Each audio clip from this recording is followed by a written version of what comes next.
নমস্কার, সিপিআইএম ডিজিটালের উদ্যোগে আনকাটে আপনাদের সকলকে স্বাগত জানাই। আজ আমাদের সঙ্গে রয়েছেন রাজ্যের বাম যুব আন্দোলনের অন্যতম শীর্ষ নেতৃত্ব, যুবশক্তি পত্রিকার সম্পাদক কলতান দাশগুপ্ত। কলতান দা, তোমাকে আমাদের অনুষ্ঠানে অনেক স্বাগত জানাই। শুরু করব যেটা দিয়ে, কলতান দা, 11 তারিখ তোমরা নির্দিষ্টভাবে নবান্ন অভিযান করছো। তো এই নবান্ন অভিযানকে ঘিরে আমরা কদিন আগে দেখলাম যে তোমরা মূলত সিঙ্গুরের ছবি আমরা দেখলাম যে সিঙ্গুরে তোমরা প্রতীকী শিলান্যাস করলে কারখানা গড়ার ওপর ভিত্তি করে। তো এই সিঙ্গুরের জমি, কৃষকের জমি আমরা দেখেছি। আমাদের মনে আছে যে 2005 সাল থেকে 2011 সাল, ওই সময়টা আমাদের মনে আছে, কৃষকদের একটা অংশ জমি দিতে রাজি নয় কারখানা করার জন্য। তারপরে দেখলাম আমরা মমতা ব্যানার্জি সেখানে সর্ষের বীজ ছড়িয়ে বলছেন যে প্রচণ্ড উর্বর জমি, ফলন দুর্দান্ত হবে। তো সেই জমিতেই আবার তোমরা প্রতীকী শিলান্যাস করছো, সেই উর্বর জমিতেই তোমরা আবার কারখানা করার স্বপ্ন দেখছো। শিলান্যাসটা শুধুমাত্র সিঙ্গুরে হয়নি, পশ্চিমবাংলায় আর কয়েকদিন বাদে যে বাম গণতান্ত্রিক ধর্মনিরপেক্ষ সরকার তৈরি হবে, সেই সরকারের কাছে আমরা কিছু দাবি জানিয়েছি যে নির্দিষ্ট কিছু কিছু জায়গায় নতুন এমন শিল্প তৈরি করতে হবে যেখানে এই রাজ্যের বেকার ছেলেমেয়েরা কাজ পাবে। আমি যখন এসএফআই করতাম তখন একটা স্লোগান ছিল, আমাদের দুটি হাত এই মাটিতেই কাজ চায়। ফলে পরিযায়ী শ্রমিক তার কী অসহায়তার মধ্যে তিনি পড়েছেন এই সময়ের মধ্যে আমরা দেখেছি। আমরা চাই না এই বাংলার আর কোনো ছেলে মেয়ে পড়াশোনা শেষ করে চাকরির আশায় তাকে এই বাংলা ছেড়ে যেতে হোক। ফলে এই সিঙ্গুরে, এই শালবনীতে, এই রঘুনাথপুরে, ওই শিলিগুড়িতে, ওই চকচকায়, সব জায়গায় এমন শিল্প তৈরি করতে হবে যেখানে আমার রাজ্যের ছেলেমেয়েরা কাজ পাবে। আর ওই সর্ষে চাষের কথা হচ্ছিল, সর্ষে চাষটা তো আসলে সিঙ্গুরে হয়নি। সর্ষে চাষটা ওই সময় যারা ছাত্র যুবরা ছিল, এখানে চাকরির আশা করেছিল, তাদের স্বপ্নের ওপর দিয়ে বুলডোজার চালিয়ে কারখানা ভাঙা হয়েছে। বুলডোজারটা আসলে তাদের স্বপ্নের ওপর দিয়ে চালানো হয়েছিল এবং সর্ষেটা আসলে তারা চোখে দেখেছিল, সর্ষে ফুল। যে চাষিরা সেই সময় কত রকম প্রচার করানো হলো, প্রপাগান্ডা করানো হলো, অমুক বুদ্ধিজীবী, অমুক অতি বাম, অমুক অতি ডান, সব মিলে এক জায়গায় এলেন বেকারদের বিরুদ্ধে। ওরা বামেদের বিরুদ্ধে এসছিলেন, সাধারণ মানুষের বিরুদ্ধে এসছিলেন। আজকে তারা কোথায়, কি বলছেন তারা? কংক্রিটে আস্তরণ পড়ে যাওয়া একটা জায়গায় কি আর চাষ হবে? হবে না। ফলে আমরা বলছি কৃষির ভিতের ওপর দাঁড়িয়ে নতুন এমন শিল্প যাতে আমার রাজ্যের ছেলেমেয়েকে এই রাজ্যে কাজ দিতে হবে, এইটা আমরা নতুন সরকারের কাছে বলবো। সেই জন্যই আমরা সিঙ্গুরে শিলান্যাস করেছি, শালবনীতে করেছি, রঘুনাথপুরে করেছি, শিলিগুড়িতে করেছি। এই কর্মসূচি আমাদের চলবে এবং যে নতুন সরকার, নতুন যে বিকল্পের সরকার আসবে, তাদের কাছে আমরা এই দাবিপত্রই নবান্ন অভিযানে পেশ করব যে এই জায়গায় শিল্প তৈরি করে এ রাজ্যের বেকারদের জন্য একটা সুরাহা করা হোক। আমরা দেখলাম যে এই গত রবিবার অর্থাৎ 31শে জানুয়ারি টেট পরীক্ষা হলো রাজ্যে। বহু বছর পরে রাজ্যে টেট পরীক্ষা হলো। তো এইটা যদি আমরা শুরুয়াত ধরে নিই, তাহলে এসএসসি, পিএসসি, তারপরে তোমার যে রয়েছে গ্রুপ ডির পরীক্ষা রয়েছে, সেইগুলো তো সম্ভাবনাময়, মানে সেইগুলো তো হতে পারে রাজ্যে। তো এটা তো একটা যুবদের কাছে, একটা তো বেকার যুবদের কাছে তো একটা স্বপ্নের জায়গা, যারা চাকরি খুঁজছে, তোমরাও কর্মসংস্থানের দাবি দাওয়া করছো। তো এই ভরসাটা তো তৈরি হচ্ছে, তারপরেও তোমরা রাজ্যের সরকারের বিরোধিতা করছো, আগামী নির্বাচনে তাদেরকে পরাস্ত করার কথা বলছো বা মানুষের কাছে কেন? কোনো একজন 10 বছর আগে ক্ষমতায় এসেছিলেন চাকরি হবে বলে, তো এবার 10 বছর পর তার যাওয়ার সময় হয়ে গেছে, তখন প্রথম চাকরির পরীক্ষা তিনি নিতে আরম্ভ করেছেন। ওই চাকরির পরীক্ষা ওনাকে আর নিতে হবে না, ওইটা আমাদের যে বামফ্রন্টের সরকার, আরও সহযোগী যে বন্ধুদের সরকার আসবে, তারা এসে প্রতি বছর SSC, PSC, TET, group D যা হয়েছিল পশ্চিমবাংলায় ওই 34 বছরের সরকারের আমলে যে চাকরির পরীক্ষা হতো, ওটা আবার নতুন সরকার এসে নেবে। আর একটা পরীক্ষা হয়েছে, এই পরীক্ষাটা 2014-তে হওয়ার কথা ছিল। দুর্নীতির মানে জালে জড়িয়ে গিয়ে একটা পরীক্ষা হয়নি। আজকে যে নেতারা বড় বড় কথা বলছেন না, এ দল ও দল, সার্ফ এক্সেল দিয়ে জামা কাপড় কেচে গিয়ে ওই দলে উঠছেন, এই নেতারা নিজের জেলায়, নিজের এলাকায় লক্ষ লক্ষ কোটি কোটি টাকা দুর্নীতি করেছেন ওই চাকরি দেওয়ার নাম করে।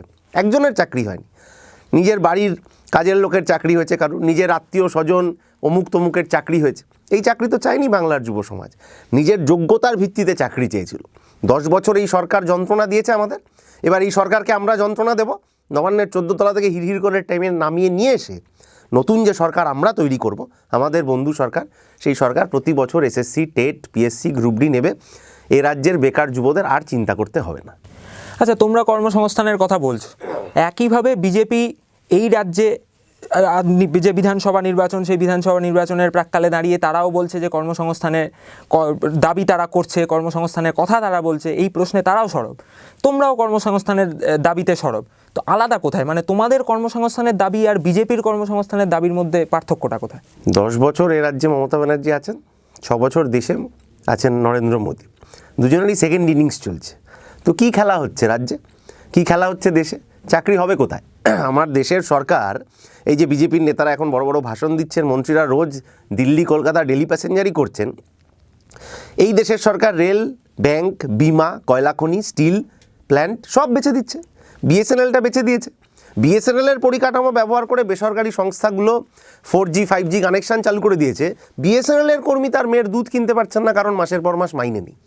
ফলে এই দেশে আমাদের যে সরকার আছে, ও খালি দেশ বেচতে জানে। তো এই দেশ বেচার দালালদের আর আমরা বেশি দিন সহ্য করব না, তার বিরুদ্ধে আমাদের দেশ বাঁচানোর লড়াই করতে হবে। ফলে আমরাই আসল বিকল্পের সন্ধান দেব।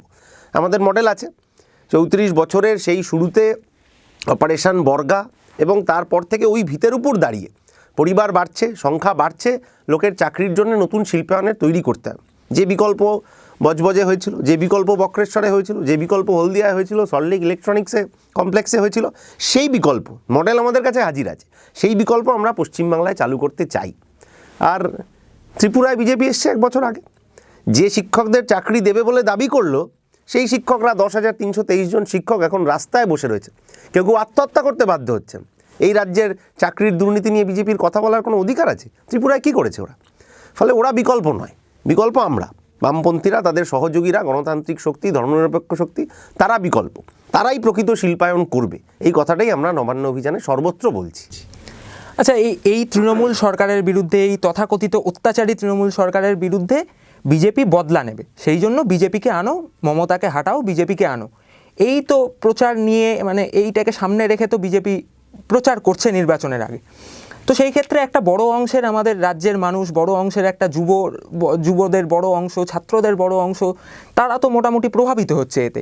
তো সেইখানে দাঁড়িয়ে গত লোকসভা নির্বাচনের সময় এই প্রচার উঠেছিল যে তোমরা বামপন্থীরা, তোমরা যুব সংগঠন, তোমরা ছাত্র সংগঠন যারা আছো তোমাদের, তো তারা হচ্ছে মমতার বিরুদ্ধে, মানে মমতার অত্যাচারের বিরুদ্ধে বদলা নিতে পারেনি, সেই প্রচার সামনে এনে নির্বাচন লড়তে পারেনি।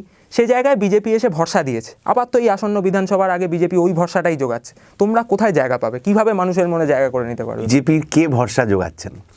মমতা ব্যানার্জিকে হাতে ধরে দুর্নীতির অওয়াকফা শেখালেন যে মুকুল রায়। মুকুল রায় এখন বিজেপির নেতা হয়ে মমতা ব্যানার্জির বিরুদ্ধে কী লড়বেন? যে শুভেন্দু অধিকারী, যে বিশ্বজিৎ কুণ্ডু টেটের দুর্নীতিতে এত টাকা খেলেন, তারা এখন দল বদলে নিজের সম্পত্তি, নিজের গদি বাঁচানোর জন্য বিজেপিতে গিয়ে কী বিরোধিতা করবেন মমতা ব্যানার্জি? ফলে ওইসব বিরোধিতার অঙ্ক পুরো ভুল, একদমই মেকি অঙ্ক আর কি। ওটা তৃণমূল, এটা প্রাক্তন তৃণমূল। এই তো ইন্টারভিউ শুরু করার সময় তৃণমূলে যত লোক ছিল, এই ইন্টারভিউ শেষ হতে হতে তৃণমূলে অত লোক থাকবে কিনা আমি বলতে পারি না। কিন্তু ওদের মধ্যে এই যে তরজা যা চলছে, এইটা দিয়ে আমাদেরকে বিভ্রান্ত করে দেওয়ার চেষ্টা হচ্ছে। আমরা যেটা বলছি সর্বত্র, যে ওদের এই মিথ্যা প্রচারে, ভ্রান্ত প্রচারে বিভ্রান্ত হওয়ার কোনো কারণ নেই। তার কারণ যে গতকাল তৃণমূল ছিল, সে আজ বিজেপি হয়েছে, ওই হাওয়া ঘুরে যাচ্ছে বলে। আর আমাদের যেটা ভুলে গেলে চলবে না, সেটা হচ্ছে আরএসএস এই পশ্চিমবাংলায় বামপন্থীদের শক্ত ঘাঁটি ছিল বলে এখানে আরএসএস খাপ খুলতে পারেনি। ফলে এই ট্রানজিশন পিরিয়ড হয় না, এই ট্রানজিশন পিরিয়ডের মতো সে চোখের সামনে তৃণমূলটাকে হাজির করেছিল। বামপন্থীদের স্লোগান চুরি করে, সংস্কৃতি চুরি করে, ভাষা চুরি করে তৃণমূল ক্ষমতায় এসেছিল। 10 বছর ওরা দুর্নীতি করবে, তারপরে আরএসএস বিজেপিকে সামনে নিয়ে এসে এই রাজ্যে নিজের জমি তৈরি করবে, এইটাই প্ল্যান ছিল। ফলে তৃণমূল তৈরি হয়েছিল আরএসএসের কথায়।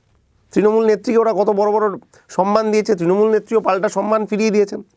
দল তৈরি করার পর প্রথম লড়েছিলেন বিজেপির সাথে, কোনো মন্ত্রক ছিল না, তার চেয়ার ছিল না, ডিপার্টমেন্ট ছিল না, কিন্তু মমতা ব্যানার্জি মন্ত্রী ছিলেন এনডিএর আমলে। ফলে কে আজকে তৃণমূল আছে, কাল বিজেপি, আবার পরশু তৃণমূল, এইটা নিয়ে ভাবনার কোনো কারণ নেই। নির্দিষ্টভাবে আমরা যদি রেজাল্ট দেখি, লোকসভা নির্বাচনে তো 1 লাফে 2 থেকে 19 হলো বিজেপি এই রাজ্যে দাঁড়িয়ে। তো তোমরা কিভাবে বিজেপিকে ঠেকাবে, মানে কিভাবে বিজেপিকে ঠেকানো সম্ভব এই বিধানসভা নির্বাচনে? তার হাতের কাছে গরম প্রমাণ আছে। এই গোটা লকডাউনের মধ্যে আমার দেশের সরকার, আমার রাজ্য সরকার কোথায় ছিল? ভ্যানিশ, হাওয়ায় কর্পূরের মতো উড়ে গেছিল। লকডাউনে সরকারের যা করণীয় সেটা আমরা করেছি, বামপন্থীরা করেছি। ফলে যাকে দরকারে পাই তাকেই সরকারে চাই। এই লকডাউনের মধ্যে জনতার রান্নাঘর তৈরি হয়েছে পাড়ায় পাড়ায়, আমরা করেছি। জনতার ডাক্তারখানা তৈরি হয়েছে পাড়ায় পাড়ায় আমরা করেছি, জনতার বাজার তৈরি হয়েছে পাড়ায় পাড়ায় আমরা করেছি। 2021-এও ওই জনতার প্রয়োজনেই জনতার সরকার তৈরি করতে হবে, যেটা ওই তৃণমূল ছোট চোর ব্রাঞ্চ অফিস আর বিজেপি বড় চোর হেড অফিস, ওই কোনো চোরেদেরকে এন্ট্রি দেওয়া হবে না। আচ্ছা, নির্দিষ্টভাবে তোমরা নবান্ন অভিযানকে ঘিরে বলছো যে হাল ফেরাও লাল ফেরাও, তো কোন হালটা ফেরানোর কথা বলছো তোমরা? রাজ্যের বেহাল দশার কথা বলতে গেলে কিন্তু আজকের ইন্টারভিউ আর শেষ হবে না।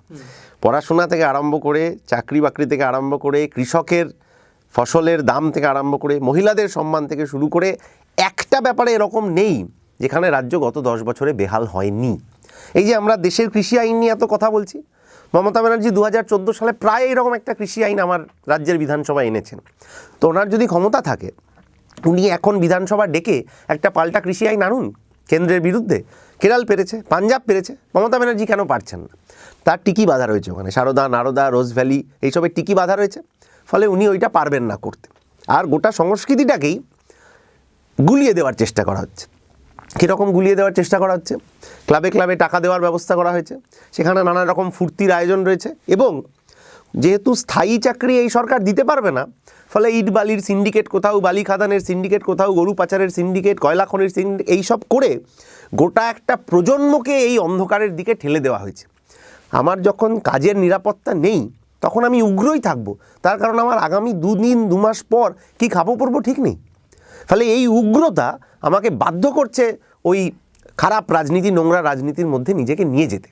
আমরা বলছি এই যে গত 10 বছরে যুব সমাজকে এই খারাপ দিকে টেনে নিয়ে যাওয়া হলো, তাদেরকে টেনে ফিরিয়ে নিয়ে যে চাকাটা তৃণমূল বিজেপি একসাথে পিছনে ঘোরাতে চেয়েছিল, সেই চাকাটা আমরা সামনের দিকে ঘোরাবো। এইটা নবান্ন অভিযান, ওটা ট্রেলার, তারপরে তো যেখানে খেলা হবে সেখানে হবেই। তুমি তো একটা পত্রিকার সম্পাদক, যুবশক্তির সম্পাদক, তো আজকের বর্তমান পরিস্থিতি আমরা দেখছি যে মিডিয়ার যে প্রচার, সেই প্রচারের যে ন্যারেটিভ, সেই ন্যারেটিভ পুরোপুরি বাইনারি, হয় তৃণমূল নয় বিজেপি, এই বাইনারির মধ্যে তারা প্রচার করে যাচ্ছে। কেন্দ্রের সরকারে তোমরাই অভিযোগ করেছো যে কেন্দ্রের সরকার মিডিয়াকে কিনে নিয়েছে, মিডিয়াকে নিজেদের মতো করে চালাচ্ছে।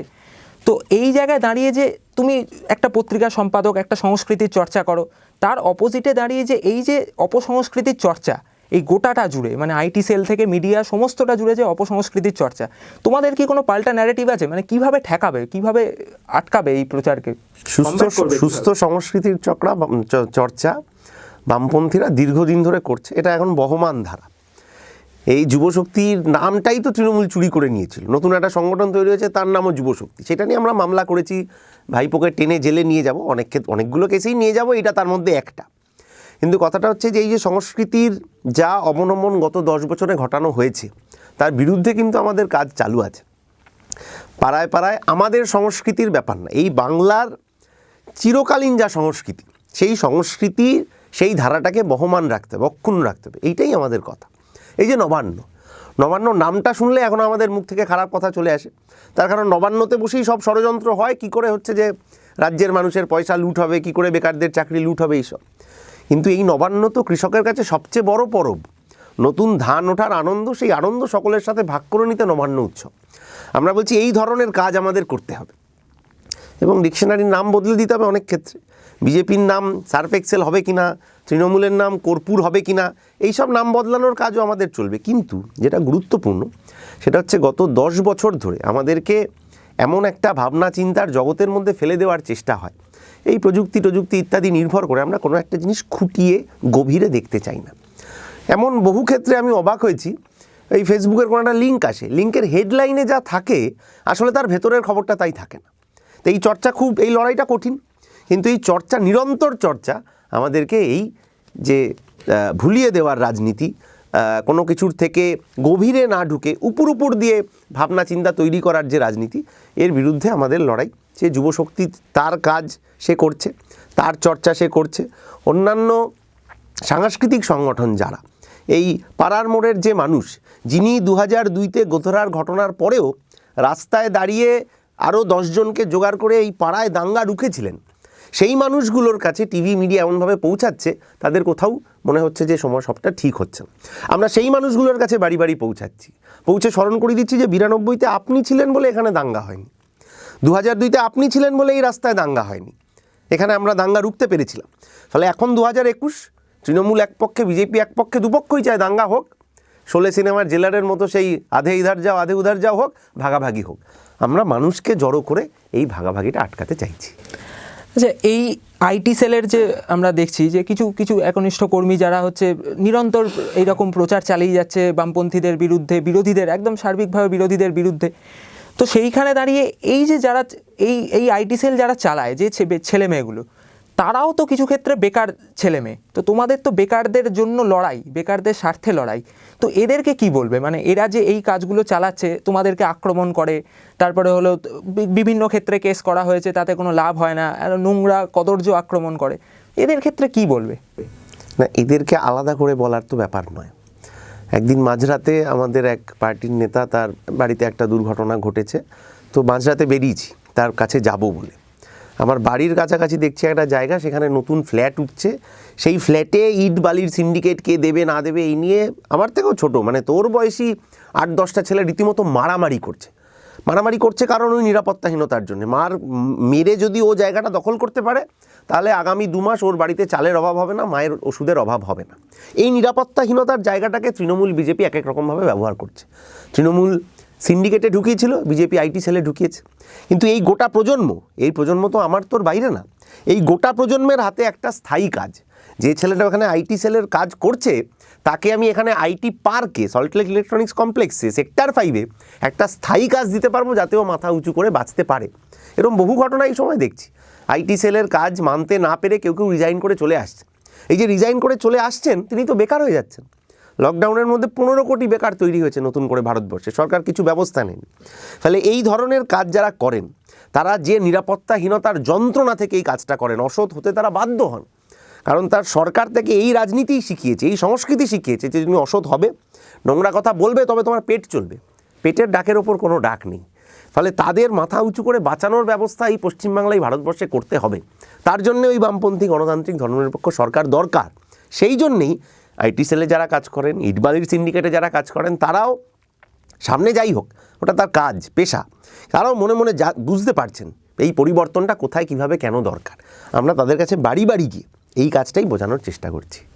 বিধানসভা নির্বাচন আসন্ন আমরা দেখছি, তো সেই জায়গায় এই পরিস্থিতিতে, বর্তমান পরিস্থিতিতে আমরা লক্ষ্য করছি যে একটা বড় অংশের মানুষ তারা অত্যন্ত ভয় পেয়ে আছেন। মানে আমি এইভাবেও, মানে তুমি এইভাবেও এটাকে নিতে পারো যে কনফিউজড হয়ে আছেন যে কি করবেন, যে বিজেপির বিরুদ্ধে কথা বলবেন না বলবেন না, তৃণমূলের বিরুদ্ধেও কথা বলবেন না বলবেন না, বা দুজনের বিরুদ্ধেই কথা বলবেন না বলবেন না, কিন্তু সেই সাহসটা জুগিয়ে উঠতে পারছেন না।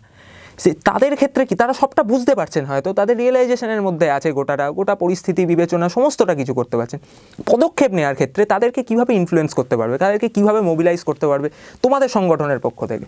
খুব সহজ কথা, মানে আমরা বাড়ি বাড়ি গিয়ে লোকের কাছে এইটা বলতে পারি যে বিজেপি কী দেওয়াল লিখবে পশ্চিমবাংলার নির্বাচনে, যে সারদা নারদার দুর্নীতিতে অভিযুক্ত শুভেন্দু অধিকারীকে হটাতে বিজেপি নেতা তরুণ তুর্কি শুভেন্দু অধিকারীকে ভোট দিয়ে জয়যুক্ত করুন। সহজ জিনিস। এই কথাটাই লোককে গিয়ে বোঝাতে হবে যে জাহাজ ফুটো হয়ে গেছে তৃণমূলের, ফলে এখন তৃণমূল থেকে এক একজন সব ঝাঁপ দিচ্ছে। এদের কারুর বিবেক জাগ্রত হওয়ার জন্য ঝাঁপ দিচ্ছে না। ও নিজের যা 10 বছরে কামিয়েছে, নিজের ভবিষ্যতের গদি ক্ষমতা সব, ইডির চিঠি যদি না আসার ব্যবস্থা রাখতে হয়, এই গোটা প্রজেক্টটার জন্যে ওদেরকে আজকে এই দল থেকে ওই দলে গিয়ে ঝাঁপ মারতে হবে। আর আমরা বলছি, এইটাই আমরা সাধারণ মানুষকে দেখাচ্ছি যে আপনি এর ওপর রাগে ওকে ভোট দিলেন, এখন যার ওপর রাগে আপনি ভোট দিলেন সেই লোকেরাই ওই দলে গিয়ে নেতা হচ্ছে। এরা আপনার বিকল্প হতে পারে না। চুরির বিকল্প উন্নততর চুরি মানে ডাকাতি। তো চুরির বিকল্প ডাকাতিতে যাবেন না জলে কুমির থেকে বাঁচতে ডাঙায় বাঘের কাছে যাবেন? বিকল্প আপনার সামনে আছে। এই বামপন্থীরা, এই সহযোগী শক্তিরা, লকডাউনের সময়ের কাজ আছে, গত 10 বছর ধরে বেকারদের চাকরির দাবিতে লড়াই আছে, এখন বিভিন্ন গ্রুপগুলোতে হচ্ছে। তো কেউ যখন ওই চাকরি প্রার্থীদের গ্রুপে বলতে আসছেন যে না আর তো তৃণমূলকে ভোট দেওয়া যায় না, এবার একটু বিজেপিকে দেখে নেওয়ার দরকার আছে, চাকরি প্রার্থীরা, সাধারণ চাকরি প্রার্থীরাই বলছেন যে ত্রিপুরার উদাহরণ দেখো বা এই পশ্চিমবাংলার উদাহরণ দেখো। আমরা এসএফআই ডিওএফআই বিশ্বজিৎ কুণ্ডু আছেন, কালনার বিধায়ক, তার নাম দিয়েছিলাম টেটোশ্রী। মানে বাড়ির 8 জন চাকরি পেয়েছিল তার টেটে, আমার তোর বাড়ির লোকের চাকরি হয়নি। সেই কালনার বিধায়ক এখন দল বদলে বিজেপিতে, ওর ক্ষমতা এলে আবার বাড়ির 10টা লোককে চাকরি দেবে। ফলে এই দুর্নীতি দুদল একদম সমান রয়েছে। এখানে আমরা একে দেখতাম, এখানে লোকাল অফিস, বিজেপি তার হেড অফিস। ব্যাপম কেলেঙ্কারি আমরা ভুলে যাইনি, এরকম আরও 1 লক্ষ কেলেঙ্কারি। কার্গিলের শহীদদের কফিন কেলেঙ্কারিও আমরা ভুলে যাইনি। ফলে যে যখন তৃণমূল বিজেপির যে যখন ক্ষমতায় এসছে দুর্নীতিই করেছে, আর তার বিরুদ্ধে আমরা দাঁড়িয়ে রয়েছি রাস্তায়। ওরা বলেছিল, এটা বহু লোক, এটা ওদের নেতারা বলেছিলেন যে এরকম বুকে পোস্টার লাগিয়ে ঘুরতে হবে যে আমি ডিওয়াইফাই করি না করি না করি না। তো যে নেতারা বলেছিলেন 10 বছর আগে, ওই নেতাদের এখন বুকে পোস্টার লাগিয়ে ঘুরতে হচ্ছে যে আমি তৃণমূল করি না করি না করি না। ওই তাদেরকে দৌড় করানোর জন্যে আমাদের এই নবান্ন অভিযান এবং আমাদের ভবিষ্যতের যা লড়াই, ওই সব চোর চিটিংবাজ 420-দের দৌড় করানোর জন্যে। আচ্ছা কলকান্দা, আমি শেষ প্রশ্নটা তোমার কাছে রাখবো যে আমরা দেখেছি, নির্দিষ্টভাবে আমরা দেখেছি যে নেলসন ম্যান্ডেলার যে বর্ণবিদ্বেষ বিরোধী আন্দোলন, সেই আন্দোলনে গোটা বিশ্বের মানুষ এক জায়গায় এসে নেলসন ম্যান্ডেলার প্রতি আন্দোলনের প্রতি সংহতি জানিয়েছেন। আমাদের রাজ্যের, আমাদের দেশের প্রেক্ষিতে আমরা দেখেছি যে গান্ধীজির যে আন্দোলন, স্বাধীনতা আন্দোলন, সেইখানে গোটা বিশ্বের মানুষ গান্ধীজির পাশে দাঁড়িয়েছে। এই জায়গায় দাঁড়িয়ে আজকে আমরা দেখছি যে কৃষক আন্দোলন নির্দিষ্টভাবে একটা গণ আন্দোলন। এই গণ আন্দোলনে গণ আন্দোলনের প্রতি যখন সংহতি জানাচ্ছেন বিশ্বের বিভিন্ন প্রান্ত থেকে বিভিন্ন মানুষ, গায়িকা রিহানা থেকে শুরু করে, সেখানে মিয়া খালিফা থেকে শুরু করে, গ্রেটা থুনবার্গ থেকে শুরু করে অনেকেই, তো সেই ক্ষেত্রে আমরা দেখছি যে কেন্দ্রের সরকার এটাকে দেশের রাষ্ট্রের আভ্যন্তরীণ ব্যাপার বলে দাগিয়ে দিতে চাইছে। এবং একইভাবে একই সাথে আমরা দেখছি যে আমাদের দেশের বিভিন্ন সেলিব্রিটিরা, সে খেলার ক্ষেত্রে, ক্রীড়াক্ষেত্র থেকে হতে পারে, যে সাহিত্যিক হতে পারেন, সে হচ্ছেন অন্যান্য কোনো সেলিব্রিটি হতে পারেন চলচ্চিত্র জগতের, তাদের আমরা একই সাথে দেখছি যে এই আভ্যন্তরীণ ব্যাপার, এইটা যেটা যে কেন্দ্রের সরকার বলছে, এই প্রশ্নে তারা কেন্দ্রের সরকারকে সমর্থন করছে। তো এইখানে দাঁড়িয়ে আমার প্রশ্নটা হচ্ছে যে প্রথমত যে একটা গণ আন্দোলনকে এইভাবে কি একটা মানচিত্রে বেঁধে দেওয়া যায়? আর দ্বিতীয়ত যে এই যে কেন্দ্রের সরকারকে এরা যে সহমত করছে, কেন্দ্রের সরকারের যে সম্মতি জানাচ্ছে তাদের সিদ্ধান্ত যে এটা আভ্যন্তরীণ বিষয়, এটা তো একটা নির্দিষ্টভাবে প্রভাব ফেলছে। তারা তো সেলিব্রিটি, তাদের তো একটা টুইটের একটা বক্তব্যের দাম আছে। তুমিও টুইটারে হচ্ছে নির্দিষ্টভাবে অনেকটা সক্রিয়, তা তাদের টুইটের যে প্রভাবটা আছে সেইটা তো কেন্দ্রের সরকারের কোনোভাবে এই প্রভাবটাকে আরও বাড়াচ্ছে। তাদের টুইটের যেমন প্রভাব আছে, টুইটে তাদের বিরুদ্ধ স্বরেরও সেই রকমই প্রভাব আছে। এরকম ভাবার কোনো ব্যাপার নেই যে কিছু 2-3 জন তারকা তারা বললেন যে এটা আভ্যন্তরীণ ব্যাপার আর গোটা দেশের 130 কোটি মানুষ মেনে নিল, এরকম ভাবার কোনো কারণ নেই। কোনো আন্দোলনের ওই রকম নির্দিষ্ট ভূগোল থাকে না। যদি ভূগোল থাকতো তাহলে নরেন্দ্র মোদী যে ওখানে গিয়ে আপকি বার ট্রাম্প সরকার বলে ভাষণ দিয়ে এলেন, সেটার তো প্রয়োজন ছিল না। আন্দোলন যখন হবে তখন তার ব্যাকরণ ওটা আন্দোলনকারীরা ঠিক করবেন। বাইরে থেকে, দূর থেকে আমি বসে বসে ওখানে জল মাপবো আর ঠিক করব আন্দোলনের ভূগোল কী হবে, ইতিহাস কী হবে, শেষ কোথায় হবে, ওইটা ভারতবর্ষের মানুষ এই সময় কৃষক আন্দোলনের যা তেজ, তাতে তারা এটা মেনে নেবেন না। আর কার কোথায় টিকি বাঁধা রয়েছে আমি বলতে পারি না, কিন্তু আমার দেশের আভ্যন্তরীণ ব্যাপার তো অনেক কিছু। পেট্রোল ডিজেলের দাম বেড়ে যায় আভ্যন্তরীণ, গ্যাসের দাম বেড়ে যায় আভ্যন্তরীণ, কারখানা বিক্রি হয়ে যায় আভ্যন্তরীণ, আমার দেশের খনিজ সম্পদ বিদেশে চলে যায় আভ্যন্তরীণ। এইসব নিয়ে যারা কথা বলেন না, তাদের হঠাৎ করে একটা টুকরো দুটো টুকরো কথা বলা, সেটা মিডিয়ায় খবর হতে পারে, কিন্তু সেটা খেটে খাওয়া মানুষের কাছে তার কোনো প্রভাব নেই। খেটে খাওয়া মানুষ তার নিজের চামড়ায়, গায়ে, রক্তে প্রতিদিন উপলব্ধি করেন যে সত্যগুলো, ওইটাই আসলে তার কাছে লড়াইয়ের প্রেরণা। এরা যখন আন্দোলন শুরু করেছিলেন তখন তারকাদের টুইট কেউ করেননি তো যে হ্যাঁ আপনারা আন্দোলন করুন, আমরা পাশে আছি। সাধারণ মানুষ যখন কারুর বিরুদ্ধে লড়াই করবেন বলে ঠিক করেন, পাবলিকের লড়াই কেউ আটকাতে পারে না, বরং পাবলিকের মারে অনেকের অনেক দূর চলে যেতে হয়। যারা এখনও এই আন্দোলনকে নানাভাবে খারাপ করার চেষ্টা করছেন, যারা এখনও এই আন্দোলনের পিছনে নানা রকম উল্টোপাল্টা কথা বলে দেওয়ার চেষ্টা করছেন, 26শে জানুয়ারিও কিছু চেষ্টা হয়েছিল, তাদেরকে ওই আন্দোলনের কাছে ব্যর্থ হয়ে ফিরে যেতে হবে। ওই যে কবি জয়দেব বসু বহুদিন আগে বলেছিলেন না, এই মৃত্যু উপত্যকাই আমার দেশ, আমি এখানেই ফুল ফোটাবো। আজকের খবরের কাগজে রয়েছে ওই ব্যারিকেডের ওপর, ওই ফুটে থাকা পেরেকের ওপর আন্দোলনকারীরা এসে ফুল ফোটাচ্ছেন। এইটা আমার ভারতবর্ষ। এবং যত এই আক্রমণ আসবে, যত ফ্যাসিস্ট আরএসএস আর তার এখানকার মাস্ততো বোন মমতা ব্যানার্জি লড়াই করবেন, তত আমরা এই মৃত্যু উপত্যকার দেশের মধ্যেই ফুল ফোটানোর কাজটা আমাদের ছাত্র যুব আন্দোলনের কর্মীদের করে যেতে হবে এবং এই কাজে আমরা সফল হব। এইটাই শেষ কথা হিসেবে আমি বলতে পারি। অনেক ধন্যবাদ তোমাকে কলতান্দা, তোমার মূল্যবান সময় ব্যয় করে আমাদের এই অনুষ্ঠানে আমাদের সঙ্গে থাকার জন্য। আপনাদের সকলকেও অনেক ধন্যবাদ জানাই। আমাদের এই আনকাট এপিসোডগুলোয় আপনারা নজর রাখুন, সিপিআইএম ডিজিটালের সঙ্গে থাকুন। নমস্কার।